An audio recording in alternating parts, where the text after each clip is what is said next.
Cool. So welcome everybody. Today we've got a pretty big group here on the AllgritClub podcast. So we've got Mark and Kevin Sheehan, Garryd Smit, Christoff Bothma, Lee-Ann Persse. How do I say? Persse. Cool. Yeah. Okay. And Cally Silberbauer. Sorry, I can't read very small. So why did you all choose such interesting surnames? But I'm gonna ask everybody to introduce themselves a bit later. Well, let's do that now. So I don't know if everybody's screen are checkered like mine, but let's start off with Mark and Kevin. Just sort of tell us a little bit where you guys are based and why you got into running. Okay. At the moment, we're based in Durbanville, in Cape Town. Now, because of the lockdown period, we were scattered around Cape Town before that. Getting into running, I suppose a lot of force from me. Yeah, back a couple of years back, probably looking at around 2012 or 2013. I had just finished school back then, and Kevin was back in Cape Town. He'd been traveling for a while, so he got back, and then he was starting with an adventure business or an adventure company where he was working on the river. Actually, I won't mention any names. I'm not sure about that, but he was working on a river company, and then eventually wrangled me into that, and then that's where he actually met one of our other mates who's also big into running and does a lot of cool running stuff as well. He's done a few charity-related runs as well. I'm sure you know him, Robert LeBrun. Yeah, Robert LeBrun, of course. And then from there, I guess it took a lot of convincing. I started a few small runs and died on most of them. And then carried on running from there and just got more and more into it the easier it got and the more fun it became. And then obviously the better you get, the more locations you can get to in the mountains. So then the better the views got, the more enjoyable it became throughout the running time. So that kind of hooked me there. And then the running kind of led on to a bit of cycling as well, and then just a bit of everything became from that. Paddling. Now we do some adventure racing around wherever we can get to. Cally is one of our adventure racing partners as well. We do, running, cycling, paddling all in one now. So it's kind of a cool all-together thing of all the exercises, just put into one and you give it your best. And then, I don't do it as a full-time career. Running is kind of just a fun hobby that we try and focus on, and it can really be cool to get out there and just stop thinking, pretty much. No, I think that's the big thing for everybody now, which is massive. The exercise is sort of a secondary benefit. It's just that the emotional, or not the emotional, but the mental and the mental benefit of just psychological benefit of escaping, and then escaping and getting fit. It's a win-win. So it's a double touch. With today's life of the stress of work and the rustle and bustle of the business life, it's just nice to escape all of that. It's kind of always what you need it to be, I think, because I don't know, I find sometimes if I need to think and I go for a run, I can think, but if I just want to zone out as well, I can just go for a run and zone out and not think about anything. So it's like dual multi-purpose. Garryd, so tell us a little bit about yourself. Where do you come from? What do you do, and how did you get into the fitness and wellness lifestyle? So I'm actually from Durban originally, and that's probably where I was always very active, just right throughout school. Like played every sport possible, in and out of school. So club sports, school sports, and that's kind of just been my siblings are all the same. We were always just running around from one sport event to the other. But John, never anything really serious. So just being active all the time. The running was, from school as well. Did cross country. We had a thing called the 100 Club at school. So the goal was to do 100 laps in a certain amount of time. And like every morning we'd go and just run as many laps of the field as possible. And then we did the same for swimming. So yeah, I guess always been a part of that. But before, I've never really done any big runs. Like this is definitely the furthest I've ever run. And when Kevin actually asked me, it was like, do you think you'll be able to do 100 miles over this weekend? I was like, probably not, but I'll give it a go. But yeah, just always loved being outdoors and stuff like that. So that's pretty much where I'm coming from. Cool. And so I want to give everybody a chance here to basically tell us the story a bit. So we're gonna and I want to get to this exciting part about what you guys did. So it's in the essence of time, I'm going to move over to Christoff. Christoff, tell us a bit about yourself. Well, to be quite honest, I don't even know how the hell I actually got into the position of running this 100-miler. I'm a recreational runner, accountant by professional. So for me, and I run marathons and stuff, but this was definitely a push for me. And I took a little bit of a 3-day ninja smoke bomb of my kid's life as well. So that was quite interesting. But no, I think through my life, I just enjoy running. I think that's the main concern. And I think this whole 100-miler thing started with me and Kevin in a braai, I think like 3 years ago, where I kind of joked about running 100 miles. And I think that this was like the ultimate conclusion of that, if I could put it that way. Yeah, so that braai joke. No, that braai, that flipping braai. Great ideas are born at a braai. All the best ideas are. For sure. And the worst ones too. That's it. No, but I enjoyed it very much. Yeah, that's the story. That's how I got to running 100 kilometers in 2 days, if I can put it that way. Awesome. Lee-Ann, what about you in the corner there on the screen?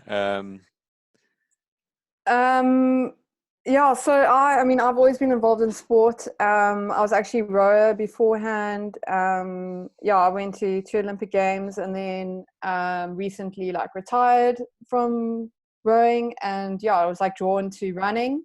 I've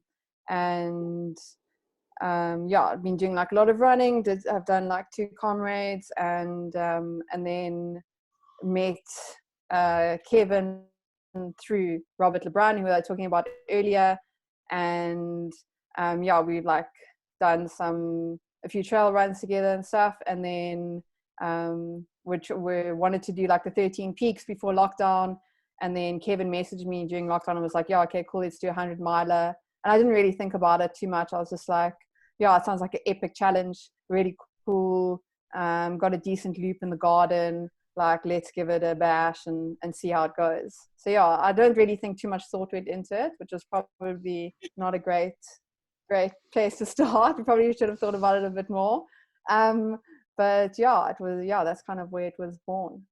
Ah, awesome. Okay, so you are professional athlete then you mentioned you went to the Olympics, you've been involved with these type of things. So is that what your profession was for a while, or still is? No. So I was I was a professional athlete for 12 years. No, I'm done. Well, not done. You're still doing these amazing garden events, and I'm sure when the lockdown is we'll get into what exactly the rules are a bit later. I'm still unsure, but you're still at it, so you probably still have quite a few things you want to do. For sure. Obviously I enjoy a challenge, so whatever the world has to offer, I'm up for it. Cool. And Cally, and I'm sorry, you two can introduce your name so that I can. Yeah, so Cally and Bianca. Okay. We're based in Provo at the moment for lockdown. So we've got actually quite a big area that we can run around. Well, relative, but we've got a 1K loop that we had in the garden to do my 100 and her 65, which ended up being more 70. Yeah. She did the last few laps with me, so. Yeah. But so we got into running. Well, I did quite a bit in primary school and high school. We've always just been fairly active, but running and cycling and sort of whatever triathlon whenever we get free. something. But yeah, we've both been injured for a while, so we haven't been able to do much running recently. So more cycling. Yeah, But didn't yeah, exactly do any training, and then decided may as well. So, level up. Yeah. yeah. I see there's like a bicycle rim on the wall behind you. You guys, in any case, close to the trail's end. Isn't that where you're based? I remember your faces. We were at an exhibition together at the Tiger Valley Mall where you guys had a stall. Yeah. So cool. Yeah, this is watching from trails. Yeah. Awesome. What a nice place to be in lockdown, eh? Grabouw, and especially there in the countryside. So, okay, everybody, thanks. That's really cool to meet you guys. And but now I want to talk about this this rough thing you did in the garden. So for those of you that's listening, or our listeners, is I came across you guys on Facebook on Saturday after I did the Nissan Trail Seeker marathon here at the garden, and then I had an excuse to lay on the couch and go through the social media a little bit, and then I came across this post which essentially highlighted not the full story, but a little bit about the decision that Mark and Kevin and you say Christoff you also did. So why don't you guys, Mark, Kevin, maybe tell me what event was it? So it was a 100-miler, but what was the idea behind it? And then also the community focus aspect. So what was your goal with that? What did you want to achieve there? So we, it started off, Brundle had a show with Terence Frischman, and he spoke about running 100 miles in the garden. And I told him that was mad. What a stupid idea. And then literally after too many Zoom beers, I said to Mark, I was like, hey, we should run this 100-miler in the garden. He told me I was mad. He actually told me to shut up. He's like, no, man, don't be silly. And, I was straight away, I messaged Lee-Ann, and I was like, let's, you want to run 100 miles? And, yeah, she was on board and said, well, we should do it for a charity. So I had a charity in mind, which was Brave Rock Girls. So I've done some work with them before, so I put them forward, and then Lee-Ann put Siyakhula&Surname forward. So we approached them. Lee-Ann obviously approached them first, being our poster creator, and got the ball rolling. Yeah, and then I sort of just put the message out to a couple of mates. Christoff, I did put it out to Cally and B2, but they were going to run the following weekend because they did a triathlon in their garden the weekend before that. They did an Ironman in their garden the weekend before. So maybe 100-miler the next weekend was too much. Yeah, well done. Yeah, so that's kind of where it started, and we had 8 people to start out with. 8 people immediately jumped on board, and after sort of 3 days, people had realized that maybe it wasn't something they wanted to do, so they started dropping off quite quickly. Neck injuries and all sorts of things popped up.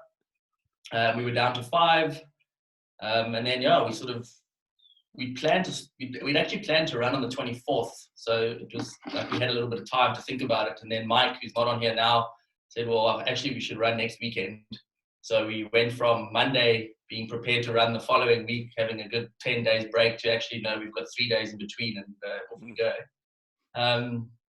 Yeah, it was a bit nerve-wracking, I must say. I've run 100 Ks before, and I've done a couple of adventure races, but running around your house for multiple times for lots of hours is quite intimidating, because you've got the comfort, you've got your bed calling you right there.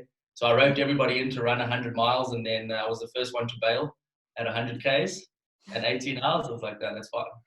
We've achieved something. We've raised quite a bit of money. I'm good. I'm gonna sit on the couch and watch everybody through Zoom, because we also live Zoom streamed the whole thing. So we had, between me and Lee sort of had Zoom on consistently, and then we had a whole bunch of mates that pulled in. Some of them stayed on that feed for a full 30 hours. Cool. As well. Yeah, that was pretty cool. Did you run with your phone with Zoom on? So could you look at each other, or did you have a laptop stationary, and then just as you did the lap, have a little bit of a conversation, and then the next part of the conversation? Mark and I put up 2 laptops, so we had we had a point on each point of the course. Oh, so you'd see us every 30 seconds or so, you'd see us run past, and then Lee had one stationed at one point. Okay. Yeah, I did a few laps at about, I don't know, I think it was the first day, it was about 10 o'clock at night with my phone. Yeah. But the running at home, something that I found was two things that I didn't run that far. I did the ultra, Oceans Ultra in my garden, and then I did the Nascent Trail Seeker 42. And the two things that I found was hectic is that you can't count laps, just like after lap number 1, 2, 3, and then I don't know where I am anymore, and then you leave that. So you have to, and GPS accuracy is super like variable. You've got to have multiple devices to determine what is your actual distance. And the third thing that I picked up was that it is actually super valuable, the support we get. So at one point in my race, the neighbors just looked over the wall and clapped hands. And that just like shows you how important support is. You know, it doesn't matter what exercise, what event you do. And it was a big plus seeing the family the whole time. I've got kids and my wife. So did you guys have sort of similar, what is like the highlights? I know it's a very challenging, mundane thing to keep on doing the laps, but what is sort of like the plus points that you picked out of this this undertaking? Yeah, I think the support was amazing. Like it was almost like a lifesaver to have the Zoom feed the whole time, because like every time you went past your laptop, like the people that were on the Zoom would like cheer for you or like shout at you or like say something, and you knew like when you were going to stop and like take a little break that there would like be people to talk to and like have a joke with and stuff like that, and like almost just take your mind off like the mundaneness of like doing the laps. And yeah, it was just awesome to like have people there always just like urging you on and like, you can do it, come on, we believe in you. Like, so I think that for me, like if I didn't have that support, like I don't know if I would have finished. It was like such a mental game that for me was like a massive lifesaver. And then I also had my mum and my brother here at home with me, and they were like amazing, like stayed up the whole time. And my brother also like ran a few laps with me and became like my pacemaker at the end, because I was just like running or walking so slowly. So he was keeping me honest. And then so yeah, it was like a massive lifesaver to have the support. I can't even like thank the people on the Zoom call enough for being there. It was just like made a world of difference to my run. And Lee-Ann, you did the full 160, or what is it, 100 milers, 167 or something. Yeah. So you did, and but I just want to check. Yeah, so 160 Ks. Yeah. Kevin, you did 100K. What about the other ones? Is there anybody that also did the full length, or does the distance? I only did 1K. Not here. He's not here. So all of us, we all did 100, and Lee-Ann and Mike went to 100 miles. Okay. Yeah. And Ryan Sanders. He also in like half the time upstairs. Yeah, but still, it's amazing what you guys did. So let's talk about the fundraising component. Did you manage to? You said you managed to raise all the money that you were aiming for the organizations. Yeah, I don't think going in. I don't know. I didn't really have a number in mind of what you could get to. I definitely didn't expect it to hit 100,000 rand. I can tell you that much. I don't know what I thought I'd be happy to run for. It was kind of like, let's just see what happens. And then, when we started, we were already on like 50 grand, and that was definitely a good motivator. And then it just kept going. Yeah. It was very, very cool. That is super awesome, né? I check out also some of the other charities or the other guys that raised some money for other charities. One was the Difference for Distance founder. They did also just a marathon around their house, and they also raised about 100,000 rand for some of the children charities in Somerset West.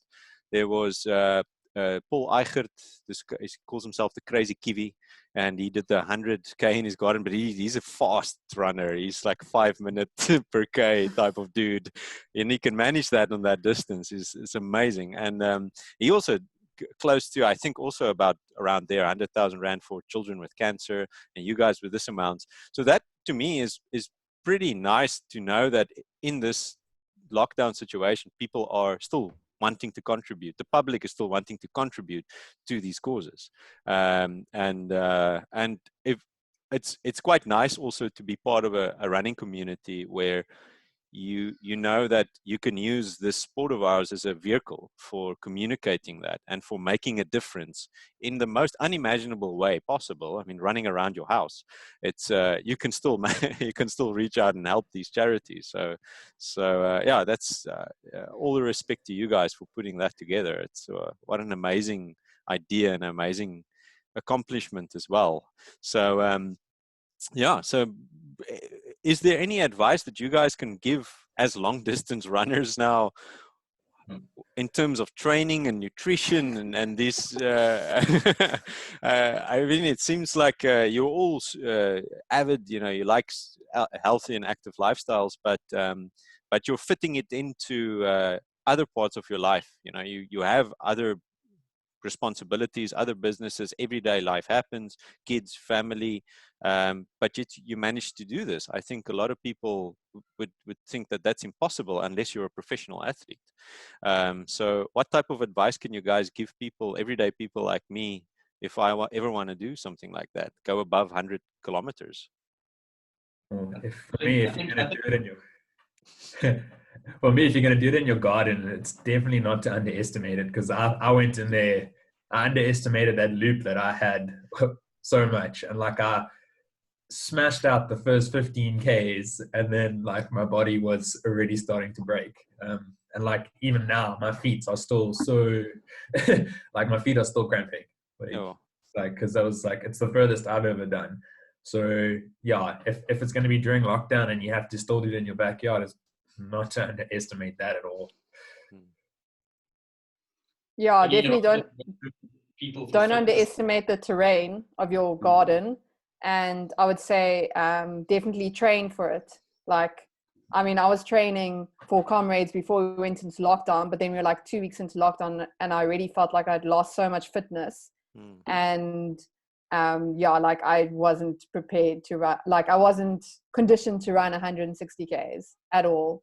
So I think it was just like a little bit of crazy that got me to the end, to be honest. Like it definitely wasn't conditioning.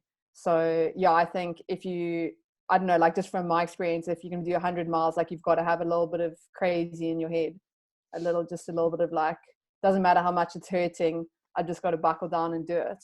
Yeah, it's like 50% physical and 50% mental, almost, in a certain sense now. Yeah. But did everybody survived fine afterwards? Nobody had long-term, or except Garryd now, but everybody else is recovered all right from this. Yeah, still some blisters, some feet blisters going, but and I haven't actually run again yet. So I'm looking forward to getting out there tomorrow and having a little run and seeing actually how the body feels, because I'm quite nervous actually to do a run and see really how much it hurt me. Yeah, I've been doing quite a bit of other training, like for climbing, and even that, like, so yeah, I do find my legs are still, it's just weird, like places that I've never really felt before. Yeah. So like in my hips and stuff like that, it's still like when I do some core stuff, like you can still feel there's a bit of a lingering, but it's, yeah. I mean, for me, I think it was a huge shock to my body because I was nowhere near prepared for that. Like I wasn't really training for anything before, and then doing it, I think I was done at 70 Ks, to be honest. And then like the rest of it was difficult, because I think when I got to 70, it was midnight, and it was just before Kevin and them finished their 100. And like, yeah, I was really feeling it. And then when I came back out, I think I got to 80 okay. And then from that, it probably took me the same amount of time that it took me to do the first 80 to do the rest to get to like 110. So yeah, those last few, I think my body was already done. Yeah. And Cally, what about you guys? Bianca, how did you experience that? Well, yeah, we just did our run this last weekend, so we definitely still still recovering. Yoga helps a lot though. Yeah, yoga's good.